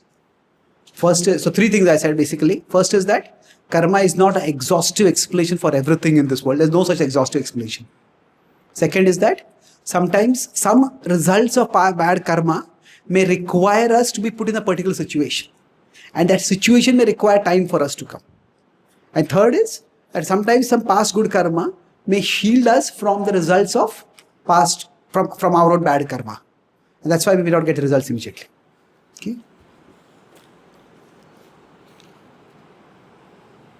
Okay, so, okay, yeah. We'll take two questions and then we'll stop. Yeah. Prabhu, my question is like, sometimes we hear verses like, like all bhakti related questions for the fourth session. All bhakti related questions for the fourth session. Not right now. Sir, I wanted to ask like, when we are performing our material duties, like job, Okay. it's not direct Krishna conscious activity. So it sometimes seems like it is all destined, like it cannot be changed much. More freely within Krishna conscious activity. Here it is more or less destined. What should be our attitude? Like, we may tend to go to irresponsibility because anyway it is going to come, what is going to come. Or we may become attached like that. So what is the right attitude in doing our material duties? Okay, so I'll answer this question now and we'll elaborate on this in the evening session. Okay, this is the last question we'll take because we'll take some time to answer this. See, in the Gita, dukkha is talked about in 3 different ways. One is, for example, 2.14, that dukkha is inevitable. It is like matra sparshastu kaunteya shitoshna sukha dukkhata. That the distress just comes in its own way. Sometimes it's heat, sometimes it's cold. You cannot do anything about it. You should tolerate the distress. Accept it. Then Krishna also talks about yehi samsparsaja bhoga dukkha yonaya evate. He talks about that distress comes by our own bad choices. That when we indulge in sense pleasure, we get distress. And what does it say? Na teshu ramate buddhaha. Wise people do not indulge in that. So, if somebody smokes a lot and gets lung cancer, was that because of past karma or present karma? Well, maybe there's some past karma element, but the present karma element is also there substantially. So, not all distress comes from our past. So, what does Krishna say? That for the distress that is inevitable, accept it, tolerate it, live with it. For the distress that is avoidable, counter it. Counter it. Don't indulge in those things that will lead to that distress further. And third thing Krishna talks about is yattad agre vishamiva pariname amrutopamam tat sukham satvikam proktam atma buddhi prasadajam. There is some distress that is strengthening. That which tastes like poison in the beginning will taste like nectar in the end. So, Krishna says, drink that poison so that you will get to the nectar. It will be painful, but drink it. So, for example, if we go to a new country or a new place where everybody speaks a different language. Now, learning that language might be like poison in the beginning. It takes a lot of effort. But once we learn it, so much communication might become easier. So, it's poison in the beginning, nectar in the end. Is it pain? It is pain. But it is good pain. So, train yourself for it. Be ready for it. Train yourself to accept the pain, knowing that it is going to come later. It is going to lead to a better place. So, not all dukkha is the same. And similarly, you can say not all sukha is the same. So, earlier I differentiated between fortune and achievement. Like somebody might win a lottery. That is fortune. But will somebody just by destiny become the best student in the class? Will they become the best employee? Well, maybe unlikely. They have to do something. They have to work hard. If they don't go through the poison, they won't get to the nectar. So there are different kinds of distresses and corresponding different kinds of happiness. And we have to have different approaches towards them. So, I'm writing a whole book on this particular topic. It's called Gita Wisdom for Hard Times, How to Act. So, accept the distress that is inevitable, counter the distress that is avoidable, and train yourself for the distress that is strengthening. And that's why understanding which distress is coming from where is very important. So now, this doesn't specifically answer your question. I'd say, if in our workplace, how much should we work? So everybody will find something incompatible in their workplace. There is no workplace is like a dream workplace. There'll always be problems. Maybe we like the job, but we don't like the people. We like the job and we like the people, but we don't like the pay. So something or the other will always be dissatisfied. So to some extent, wherever we go, we will have to tolerate. Now, but is with respect to work, is some of the distress avoidable? Say, if we don't do even baseline level of work and we get fired. Or, we keep neglecting what we are expected to do, and then even if we don't get fired, we get sidelined for growth, and 10 years down the line, all our equals have risen to higher positions, we are stuck in the same place. And we feel miserable because of that. There are problems in our workplace which would be avoidable. And there are problems that could be strengthening. So now AI is coming. There's a great fear that AI will take away all the jobs. Well, that's possible, but generally the history of technology is, technology does not take away jobs per se. What technology does is, technology takes away the jobs of people who don't learn to work with the technology.